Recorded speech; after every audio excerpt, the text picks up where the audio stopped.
Why didn't you just leave? Why did you stay there? You know, you're crazy for staying. I used to be one of those people who said that. I've been told so many times, why didn't I just leave? But I didn't want that failed marriage. I married a guy. I thought it was gonna get better. I thought that I could fix him. I was the mother. I was gonna make my family whole. I was gonna make everybody on the outside. I wanted the marriage that everybody thought I had from the outside. And I wanted it on the inside. And I couldn't get it. The looks and the threats started becoming more often and more heavier, meaner, until a few times where I was actually pushed into a wall. My arms grabbed so that I got the impression things could turn. I mean business here.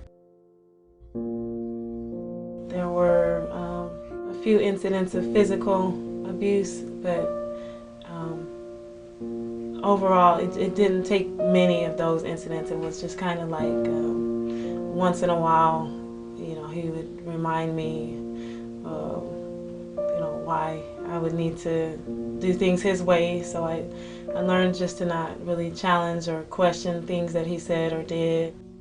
My husband at one time choked me. I was holding Mackenzie in my arms. He choked me till I passed out.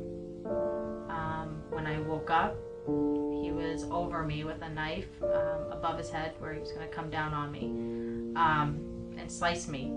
And that's when Mackenzie walked in the room. He was on top of her with a knife. If my mom wasn't there and he'd get mad, he'd hit me or my sisters or my brother or our animals. He would try and hurt my mom. He would go up to her and one time I walked in on him trying to drown her in the bathtub. This bucket of water that was in the bathtub, it wasn't in the bathtub, but he tried to drown me in a bucket of water one time, and Nikki walked in. He's kicked me with steel-toed boots so many times where I have shin damage. My legs kind of give out on me at certain times. Steve was, I'm not even sure how old, maybe 8. And he wound up playing with some matches or a lighter out in front of the home, and my husband found out. I remember him bringing me into the kitchen and telling me he was going to place my hand on the oven burner. And I remember him turning the dial and starting the oven on. I think it may have been an electric oven at the time, so it didn't get hot instantly. And as he was starting to do this, I had just happened to come home and stopped before it got any worse. Now, I don't know that he really would have, but even the fear of knowing that your dad is going to take your hand over something that's going to hurt you was so horrific. And even then, I still did not have the strength to know that I could beat this and leave. And it still was years after that before we actually got out of there. I had a corner bedroom, and just down the hall, my mother and my father slept in the master bedroom. But right across from me was my brother's bedroom, and I remember there was days that I would ask him to wait for me to fall asleep. If we had never left, I think if we stayed with my father, none of us would be alive today.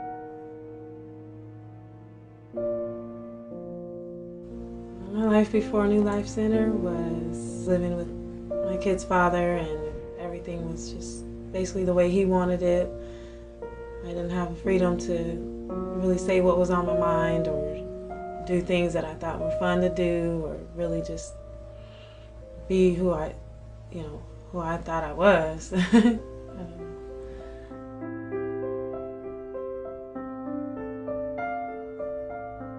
I think with the changes from the New Life Center, what they've given me, the strength to grow has grown on my children, where I think they've became more confident women. I'm hoping that they're strong. I think that when they set their mind to something, that's the way it's going to be, and they know that there's no need to be hurt to be loved. When I came to New Life Center, I really just started opening up my mind again to dreaming again, and ever since then it's just gotten better and better. Because I had a son that was 15 at the time, we were challenged with not being able to find a shelter that would accept my two boys, one being 15.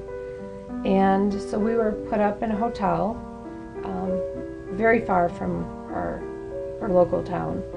And it was such a relief to know that we were going to stay somewhat in our comfort zone of an area. And that's when we got the call, and we were accepted to come into New Life Open Arms. My first impression of New Life Center, and the very first day that I walked in there, was a very humbling experience. You know, maybe this is a step in the right direction and a step, you know, into a new life for my mom, my brother, and I. My life now is very peaceful.